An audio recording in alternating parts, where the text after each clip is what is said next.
In a quiet town, nestled beneath the rolling hills of Kentucky, where the night swallows every outline beneath a blanket of shadow, a man vanished without a sound. No goodbyes, no warning signs. All that remained was a single hand reaching out from freshly poured asphalt. They said he was drunk. They said it was just an accident. But if it was only an accident, why did so many people choose not to see? Welcome to the Inkpath. I'm Leon Graves, your storyteller through real tales and sometimes through memories so haunting they were never meant to be told. If this is your first time here, don't forget to subscribe, because sometimes the truth is far more terrifying than anything you've imagined.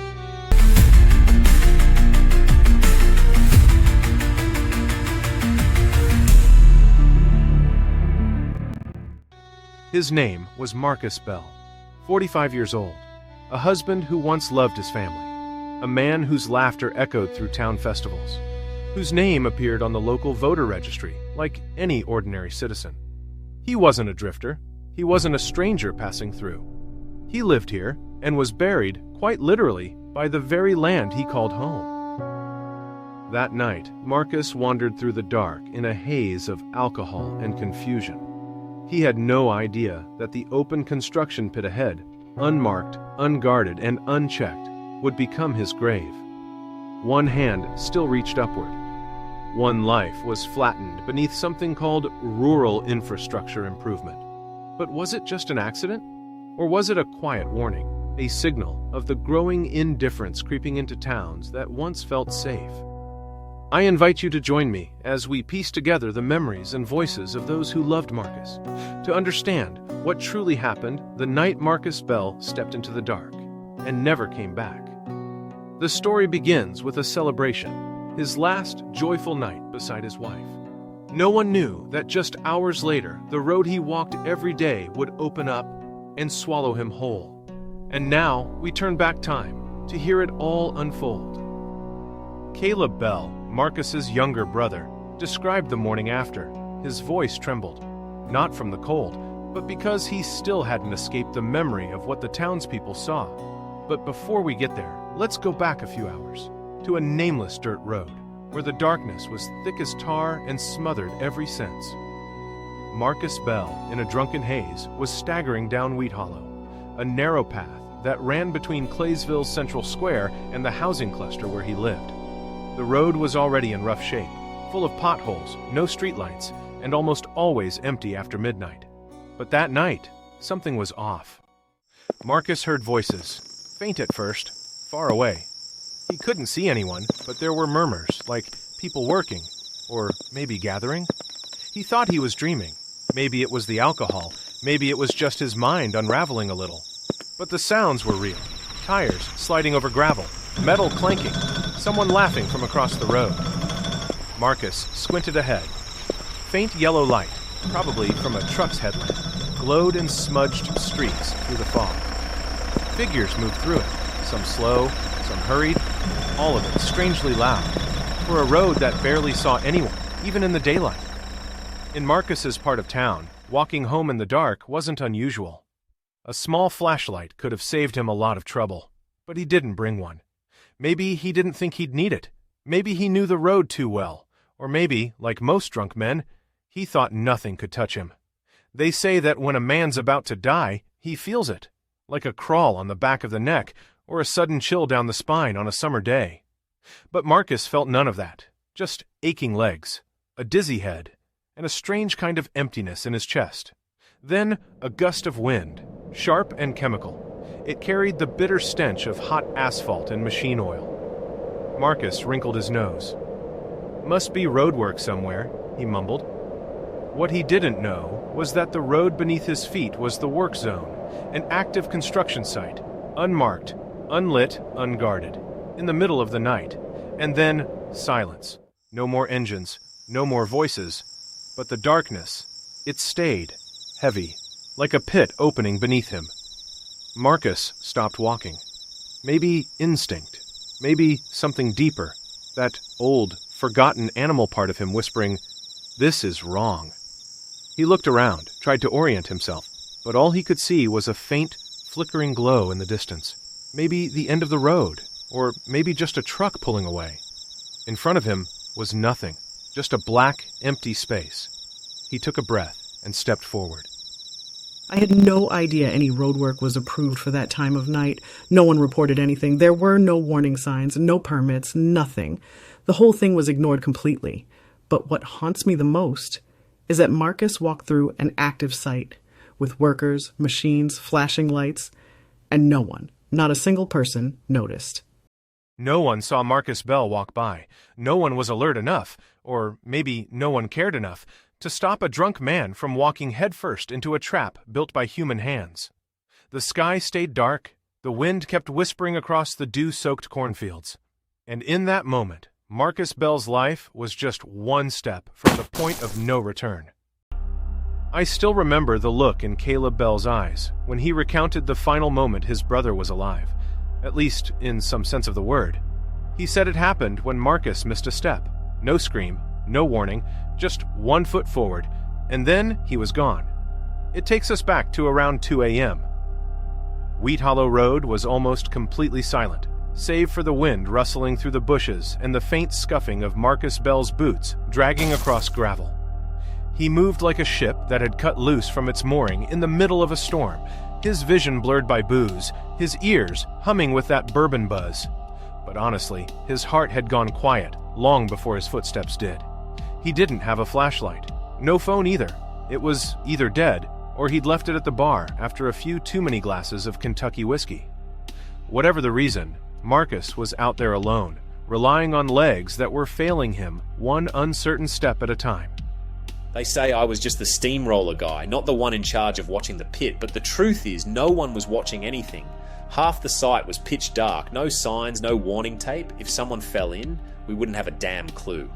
Caleb once told me Marcus was so drunk, he drifted past the safety line, right into the open construction zone. There were no barriers, no flashing signs, nothing to tell him that one wrong step would take him off the edge. And then it happened. His foot found nothing but air. The scuffing stopped, no sound at all. The drop was only about 5 feet, but the pit was crudely dug, uneven, unstable soil with raw edges. The smell of asphalt was thick and choking. It reeked of danger, deadly in its silence. A death trap hidden in plain sight, right in the heart of Claysville. And no one said a word. He free fell. Marcus came down hard, his head slamming against solid rock at the bottom with a dull, final thud. Not loud, more like the sound guilt makes when it hits your chest. And then, nothing. No one saw, no one heard. Maybe he wasn't gone right away. Maybe it was minutes, maybe hours. Some say alcohol can act like a cruel kind of god, numbing pain while it postpones the end. Marcus lay unconscious in total darkness, while up above, the noise of life kept roaring, sirens wailing, engines grinding, steamrollers pressing the world into shape again. Minute by minute, the crew above had no idea just beneath their boots, literally inches away, a man was buried alive in their freshly poured work. There were signs that he was conscious for a short time after the pit began to fill. His right arm was extended upward. Severe burns indicated it came into contact with hot asphalt.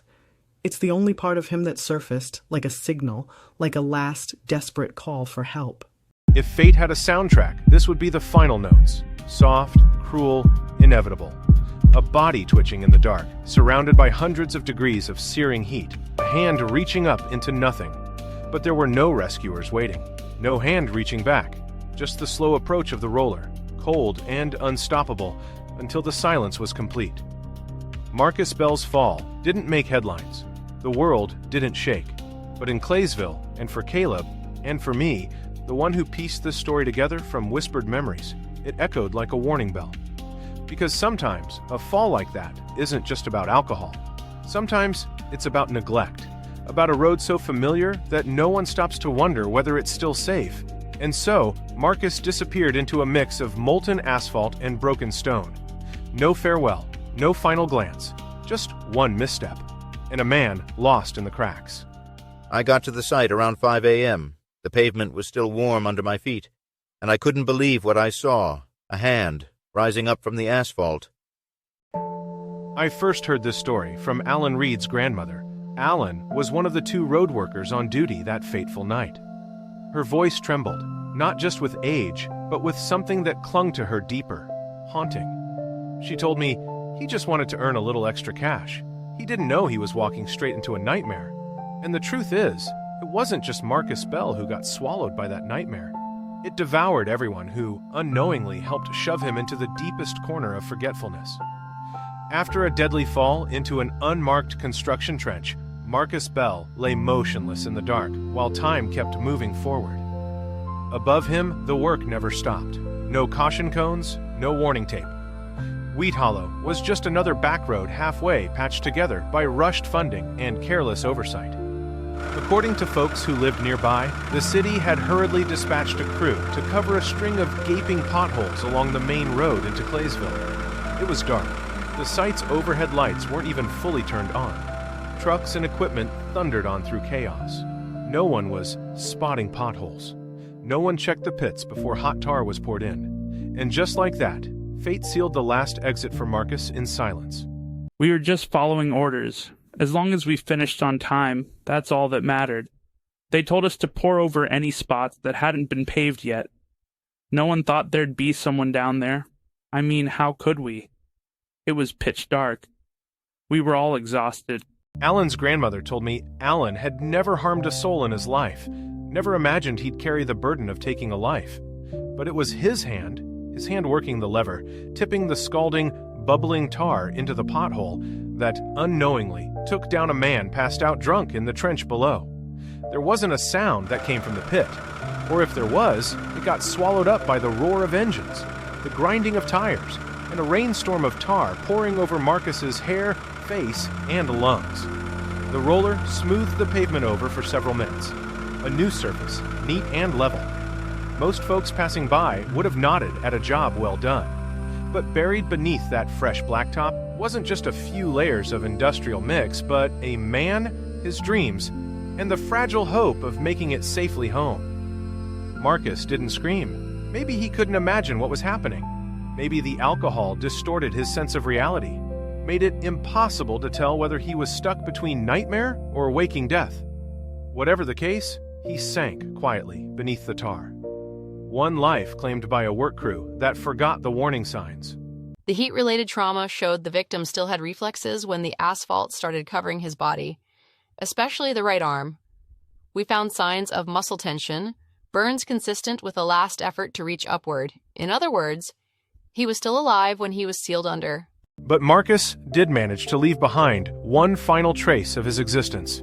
The next morning, on what looked like a perfectly finished stretch of tar, something emerged. Something that made everyone's blood run cold. A hand, blistered, blackened, trembling from the heat. And the look in Caleb Bell's eyes, Marcus's cousin, upon seeing it first, as he later told me, it was like Marcus's soul was clinging to the surface, desperately holding on, not ready to leave. That morning, the birds still flew over Wheat Hollow. Children still pedaled their bikes to school.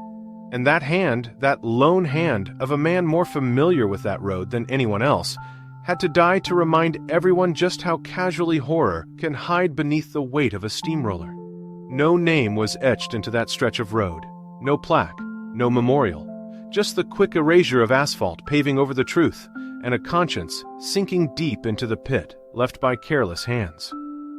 Marcus Bell wasn't the first to die from crumbling infrastructure in a town too small to count. But maybe, just maybe, he could be the last. If we learn anything at all from the final ghost that rose from the ground.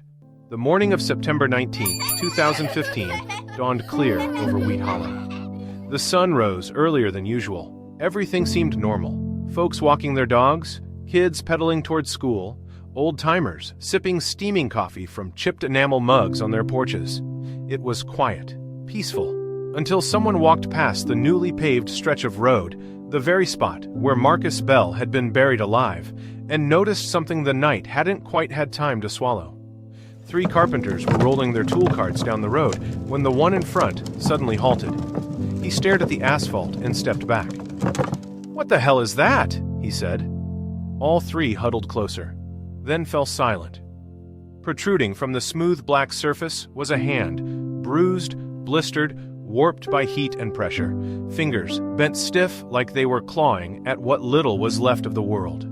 The tips were swollen and bubble-like, scorched like burnt scallions. Just a sliver of wrist peeked above the tar, barely enough to recognize it as human, and more hauntingly, to see it had once fought, desperately, to get free. Police were called immediately. The mayor showed up not long after, shirt half-buttoned, face chalk white. Forensic techs used drills to carve away the pavement, chunk by chunk, trying not to disturb anything more than necessary. When the full body of Marcus Bell was finally unearthed from that hot, hardened road, a heavy silence fell over everyone, the kind that presses down like a lead sky. Caleb Bell, Marcus's cousin, had taken that stretch of road every morning on his way to the farm out east. On that day, he was one of the first to see the hand with his own eyes. I found him later at the local feed mill. His eyes were red as he told me. I thought it was some sick joke, but when I looked closer, I knew. I just knew it was Marcus. You couldn't mistake the ring, the one his wife gave him on their 5th anniversary. It was still there, pressed tight against the skin, like it was hanging on too, proving he'd lived, that he'd been somebody. Sarah, Marcus's wife, nearly collapsed when they told her. Alan's grandmother, who told me the story, shed tears just remembering. She said Sarah has never once stepped foot on Wheat Hollow Road since then. "How do you go on?" she whispered, "knowing your husband was buried alive and no one even realized?" She told me every time she closed her eyes she'd see that hand, reaching out, like it was waving goodbye. That hand could never cry out for help, couldn't rise 1 inch higher. But in its silent presence on the road, it screamed. It screamed of a system broken by negligence, apathy, and a cold indifference hard to fathom. Marcus Bell didn't die by blade or bullet. He died because a patch of road was left half-finished, because a night crew went without proper lighting. A man shouldn't have to die for something like that. But when they drilled through the pavement and touched what was left beneath, they understood. The last time Marcus fought to live, the only part that made it out was his hand. And that hand, warped and scorched as it was, held on to the truth, to a brutal kind of forgetting done 1 inch at a time. It was a week after Marcus Bell's funeral when I met Linda Hoffner, Brian Hoffner's oldest sister. We sat in her small kitchen out in suburban Hillsdale, Kentucky. The air was thick with the smell of baked apples and bug spray, the kind of strange combination that somehow always seems to make sense in the countryside. Linda was a silver-haired woman, her face lined deep with worry, her hand constantly playing with a thin silver bracelet, like it was the only thing holding her together. It took nearly 10 minutes of silence before she finally spoke, her voice so soft I barely caught it. "I need to tell you, so you'll understand. Brian never meant to hurt anyone. He just wanted a few extra hours to help Mom fix the roof." 2 weeks earlier, on the night of September 18th, Brian Hoffner and his co-worker Alan Reed were assigned the overnight road crew on the main stretch through Wheat Hollow, a stretch long known as a death trap, thanks to a half-mile of neglected potholes. Their shift started at 9 p.m. under the glow of 2 half-broken halogen lights and a few headlights left on from the trucks. The official report filed later by Inspector Rick Myers spelled it out clearly. No warning barricades, no site supervisor on duty, no mapped diagram of filled potholes. Workers operated based on habit and estimation. In other words, they were working like ghosts, haunted by memory and routine, more than guided by any professional standard. Brian and Alan didn't set out to kill Marcus, but their negligence, along with this city's, created a death trap. Nobody shoved Marcus into that hole, but they were the ones standing over it when they poured the asphalt in. They should have checked. They should have made damn sure no one was down there. But in a death like this, the phrase "should have" is a luxury no one can afford. When police found fingerprint matches on the lower half of Marcus Bell's crushed body, it didn't take long to zero in. Brian was arrested at his mother's home. Alan was discovered at a makeshift campsite just outside of town. Both were charged with involuntary manslaughter, a far lesser charge than premeditated murder. That's how the law works. No intent, no murder charge, even if the outcome is someone's wrongful death. The trial, held 3 months later, lasted only 2 days. Brian was sentenced to 3 years probation and ordered to perform 500 hours of community service. Allen got 1 year of supervised release. The defense attorneys argued that the real blame lay not with 2 average workers, but with the State Department of Transportation. Poor oversight, lack of clear direction, and complete disregard for worker safety. None of that eased the heartbreak for Marcus Bell's family. His wife, Sarah Bell, who stood silently in the courtroom, unable to speak a single word, just stared at Brian as he walked out. Her hands clutched their old wedding photo, like maybe if she held it tightly enough, she could remember the version of the man she used to love, the one who came home. 1 week after the final verdict, a payment of $760 was deposited into the Bell family's bank account from the town of Wheat Hollow. No warning, no phone call, just a cold bank notification on her app. Deposit from Town of Wheat Hollow, $760. At first, I thought it was some kind of glitch. I mean, $760. That's not even enough for a decent burial. When Sarah came into the branch to confirm it, her hands were shaking so badly, I had to give her a glass of water. All she said was, "Is that what a hand is worth now?" I didn't know what to say. Marcus Bell's story landed in a tiny corner of the local paper, buried halfway down the This Week in Local Incidents column. No TV coverage, no one from labor enforcement showed up. The old job site was finally barricaded, but only after a man had died. They always wait until someone dies to put up fences. In the final legal file delivered to the county office, the autopsy report was stapled to a faded Polaroid, showing a hand sticking up from solid asphalt, caught between shadow and dry cement. A final piece of evidence in a case that they said didn't meet the threshold for felony prosecution. As I stood up to leave her kitchen table, Linda Hoffner placed her hand gently over mine. "I'm not saying Brian's blameless, he's not. But don't forget, around here, no one really gets a voice, until they're the ones buried under the road. No sirens, no weeping crowds, just another death someone would eventually call an occupational hazard, then file away in a dusty cabinet down at the county clerk's office.